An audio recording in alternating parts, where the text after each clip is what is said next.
സങ്കീർത്തന പുസ്തകം 68-ാം അധ്യായം 28-ാമത്തെ വചനത്തിൽ കർത്താവെ അങ്ങയുടെ ശക്തി പ്രകടമാക്കണമേ, ഞങ്ങൾക്ക് വേണ്ടി അത്ഭുതങ്ങൾ ചെയ്ത കർത്താവെ അങ്ങയുടെ ശക്തി പ്രകടമാക്കണമേ. നമുക്ക് ഈ വചനം നമ്മുടെ ജീവിതത്തിലേക്ക് ഏറ്റെടുത്താം.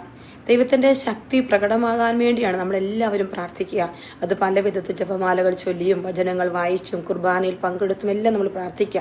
സങ്കീർത്തകൻ തന്നെ പറയും, ദൈവം നിന്റെ ശക്തി പ്രകടമാകാത്തതിന്റെ ദുഃഖ കാരണം. അപ്പോൾ ഇന്ന് ജീവിതത്തിൽ പല വിധത്തിലുള്ള വേദനകളും ഭാരങ്ങളും അനുഭവിക്കുന്ന മക്കൾക്ക് ഈ വചനം ഒരു വലിയ ആശ്വാസമായിട്ട് മാറട്ടെ. കർത്താവെ അങ്ങയുടെ ശക്തി പ്രകടമാക്കണമേ. എന്തെന്നാൽ അങ്ങ് ഞങ്ങൾക്ക് വേണ്ടി അനേകം അത്ഭുതങ്ങൾ ചെയ്തതുകൊണ്ട് തന്നെ ഞങ്ങൾ അങ്ങോട്ട് പറയുകയാണ്, കർത്താവെ നിന്റെ ശക്തി പ്രകടമാക്കണമേ. ഇത് നമ്മുടെ ജീവിതത്തിൽ വലിയ ഒരു ദൈവത്തിന്റെ അത്ഭുതങ്ങൾ സംഭവിക്കാൻ പ്രകാരമാകട്ടെ, അതിന് ഉപകരണമാകട്ടെ നമ്മൾ പ്രാർത്ഥിക്കുന്നു. പ്രത്യേകമായിട്ട് ഇന്നിവിടെ കടന്നു വരുന്ന എല്ലാ നേഴ്സുമാരുടെയും ജീവിതത്തിൽ ദൈവത്തിന്റെ വലിയൊരു ശക്തി പ്രകടമാകാനും കർത്താവ് അവരിൽ നിന്ന് ആഗ്രഹിക്കുന്നത് ചെയ്യാനും ഒക്കെയുള്ള വലിയ കൃപ അവരുടെ ജീവിതത്തിൽ ഉണ്ടാകാൻ വേണ്ടി